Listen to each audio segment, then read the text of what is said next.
ကန်ပြီးပြောရင်မင်းကငါ့ကိုဘာပြောလဲငါ attention ရှာနေ like တွေရှာနေတာ follower တွေရှာနေအဲ့ဒီ like ကိုဖင်ထဲထည့်ပြီး follower ပါဇက်ထဲထည့်ထားလိုက်သဘောပေါက်လာ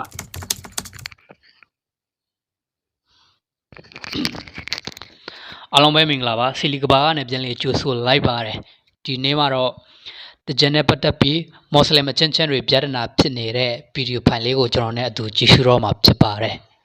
မင်းနာမည်ကန်ပြီးပြောရင်မင်းကငါ့ကိုဘာပြောလဲငါ attention ရှာနေ like တွေရှာနေတာ follower တွေရှာနေအဲ့ဒီ like ကိုဖင်ထဲထည့်ပြီး follower ပါဇက်ထဲထည့်ထားလိုက်သဘောပေါက်လာ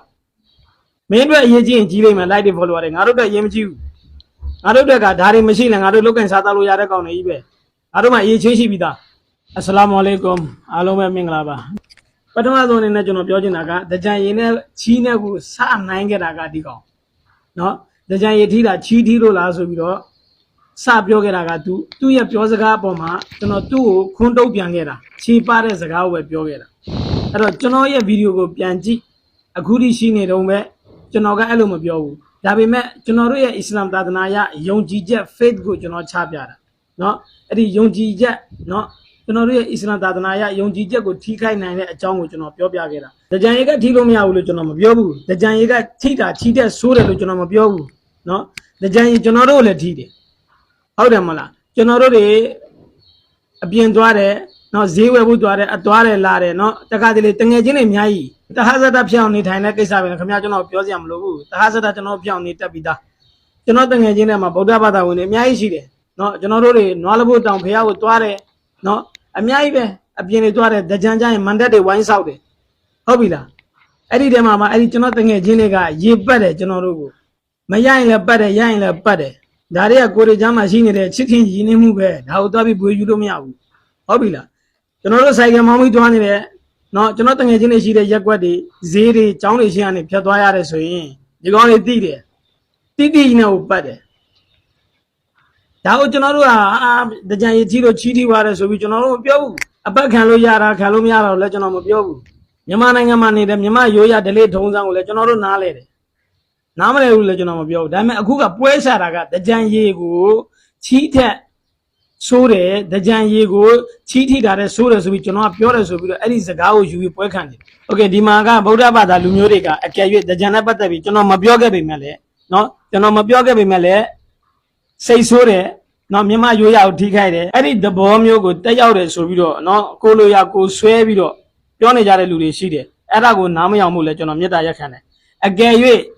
နော်ကျွန်တော်ပြောတဲ့စကားအပေါ်မှာလဲနော်စိတ်ဆိုးတယ်ဆိုရင်ကျွန်တော်ဒီနေရာနေပဲအားလုံးကိုတောင်းမယ်နဲ့မြန်မာတွေအားလုံးကိုနော်မြန်မာရိုးရာနဲ့ပတ်သက်ပြီးတော့ကျွန်တော်ပြောတဲ့စကားကအဲ့ဒီမျိုးသဘောတက်ရောက်တယ်လို့ထင်မြင်ယူဆတဲ့လူတွေအားလုံးကိုကျွန်တော်တောင်းပန်ပါတယ်ဟုတ်ပြီလားကျွန်တော်ကဘာမှပြဿနာလိုလားတဲ့လူမဟုတ်ဘူးဘု து အကြောင်းမှကိုလည်းကျွန်တော်တခါမှလည်းဒီလိုပုံစံမပြောခဲ့ဘူးဒါပေမဲ့ဒီကောင်ကပြဿနာကိုစရှာနေတာကသူမွေးခဲ့တာလည်းသူပြဿနာကိုမီးမွေးတာလည်းသူပဲပြဿနာဘောင်းကျုပ်ကိုစတင်ခဲ့တာလည်းသူပဲပြီးသွားမှအခုမှဟိုဟာဖြစ်တယ်ဒီဟာဖြစ်တယ်လာလုံးတယ်ဒါကြောင့်ရထိတာချီးထိတာတဲ့ဆိုးတယ်ဆိုဟုတ်လားဆိုတာကမင်းတေချာပြန်နာတော့ဟဲ့အောင်နော်မင်းနာမည်ကန်ပြီးပြောရင်မင်းကငါ့ကိုဘာပြောလဲငါ attention ရှာနေ like တွေရှာနေတာ follower တွေရှာနေအဲ့ဒီ like ကိုဖင်ထဲထည့်ပြီး follower ပါဇက်ထဲထည့်ထားလိုက်သဘောပေါက်လားဒါနဲ့ပတ်သက်ပြီးတော့မှအမှန်တရားတွေထပ်ပြီးတော့မှပြောလို့နော်ကြီးစီမှာရေမွေးမဝဲကြနဲ့ဆိုပြီးတော့မှအပနာအချင်းချင်းဒီ community ကြားထဲမှာအခုစီယုံရေးတွေဆင်းနေတာမြင်တော့ငါရီလဲရီစတယ်သိလားဆိုတော့ညီလေးတို့သဘောပေါက်အောင်ကိုကြီးပြောပြမယ်ကိုကြီးရှိမှရေမွေးဝဲနေတဲ့လူအယောက်100ရှိရင်အယောက်100မှာအယောက်90ဒီဘာသာကြားတွေနော်10ယောက်လောက်ပဲအပနာပါတယ်ဒါပေမဲ့အဲ့ဒီ10ယောက်ဒီလဲမင်းတို့လိုမျိုးပိန်းမှုမဟုတ်သူတို့ကခေတ်ပညာတက်ပြီးသွားတဲ့အခါကျတော့မှအမှန်အမားဟောအစွဲကင်းကင်းနဲ့ဝေဖန်ပိုင်းခြားနိုင်တဲ့ level မှာရှိတဲ့ intelligent ဖြစ်တဲ့သူတွေကြီးပဲအဲ့တော့ပြောချင်တာတခုကမင်းတို့အဲ့ဒီစီယုံကြီးတွေလိုက်ပြီးတော့မှဆင်းနေတယ်ဆိုရင်လည်းအလကားပဲအဲ့ဒီအရာတွေကိုယ့်အတွက်ကဘာမှအကျိုးတက်ရောက်မှုဖြစ်လာဖို့မရှိဘူးအင်ရှာလာအလ္လာဟ်အကူပြီးပြောတာကိုကြီးပြောတော့သဘောပေါက်မလားဆိုတော့နောက်ထပ်ပြောသေးတယ်ပါတယ်သူများတကြံဆော့လို့လိုက်ဆော့တယ်ဆိုသူများဝတ်သားစားတာလည်းလိုက်စားပါလားတဲ့ဘာမှမဆိုင်ဘူးငါပြောနေတဲ့တကြံကိစ္စဆိုတဲ့ဥစ္စာကဒီနိုင်ငံကိုနေနေတဲ့နိုင်ငံရဲ့ရိုးရာယဉ်ကျေးမှု traditional ဒါနဲ့ပတ်သက်ပြီးတော့မှမကောင်းမပြောဘူးသဘောပေါက်လားမကောင်းမမြင်ဖို့တော့ကိုငါပြောတာမင်းတို့ပြောနေတဲ့ဝတ်သားစားပါဆိုတဲ့ဥစ္စာဒီနိုင်ငံရဲ့ traditional မှမဟုတ်တာယဉ်ကျေးမှုမှမဟုတ်တာဒါလူပြောရဲ့ personal feeling ကြိုက်ရင်စားမယ်မကြိုက်ရင်မစားဘူးအဲ့တော့မတူညီတဲ့အရာကြီးတစ်ခုလိုက်နှိုင်းရှင်ပြီးပြောနေတာတွေမြင်ရတော့လေင ငါတကယ်တမ်းပြောရမယ်ဆိုဘာသာကြားတွေရဲ့အရှင်မှာမင်းတို့အစာတကယ်မျက်နှာပူတယ်တိလားကိုအထုတ်ကိုဖြီချတယ်လို့ဖြစ်နေတယ်မင်းတို့ရဲ့အပြောဆိုတွေကအဲ့ဒါကိုလည်းနည်းနည်းဂရုစိုက်ဒီအပြောဆိုတွေကဘယ်ကနေဖြစ်လာလဲဆိုရင်ကဒီနေရာမှာငါ message တစ်ခုပေးချင်တာပါလဲဆိုတော့ငါတို့အပနာ society ထဲမှာရှိတဲ့မိဘတွေကိုပြောချင်တာအဲ့ဒါပါလဲဆိုတော့မိမိသားသမီးမွေးပြီးွားတဲ့အခါကျမိမိသားသမီးကဒီနည်းပညာဘာသာရေးပညာသင်ပေးရမှာ first ဖြစ်တယ်လို့ခေတ်ပညာကိုလည်းစွန့်ကန်းတိုင်အောင်သင်ပေးပါလူမှုဆက်ဆံရေးကိုလည်းသင်ပေးပါသဘောပေါက်လားအများစုမဟုတ်ပေမဲ့လို့ဒီ society ထဲမှာရှိတဲ့မိဘတွေတော်တော်များများပါလဲဆိုတော့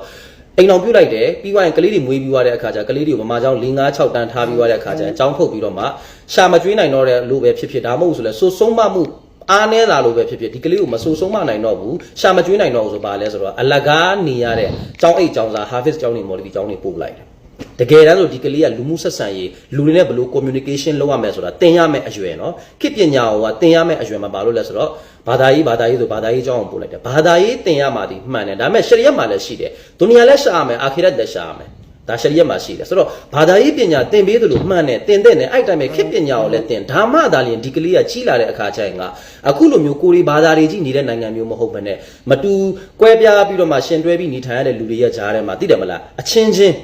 မတူညီတဲ့လူအချင်းချင်းမှာဘယ်လို communication လုပ်ရမလဲဘယ်လိုပြောဆိုရမလဲဘယ်လို hikmat သုံးရမလဲဘယ်လိုဝင်ရမလဲ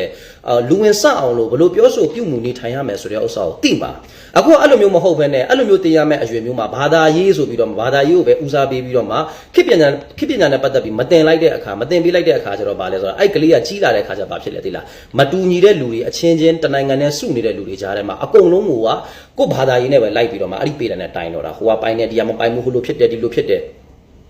သဘောပေါက်လားအဲ့တော့ဘာသာရေးသင်ရမှာအရေးကြီးသလိုခေတ်ပညာလည်းသင်ပေးပါအဲ့ဒါမှသာလေမတူကွဲပြားနေတဲ့လူတွေကြားထဲမှာငြိမ်းချမ်းဗီဒီယိုဖိုင်လေးကတော့ဒီလောက်ပါပဲဒီဗီဒီယိုဖိုင်လေးမှာတော့မွတ်စလင်အချင်းချင်းဖြစ်နေတဲ့ဗျာဒနာဖြစ်ပါတယ်ဒီဗျာဒနာမှာအကုန်လုံးကရှာကြီးတွေပါပဲတပေးမရှိဘူးသူပြောတာမှန်တယ်ဆိုပြီးမှ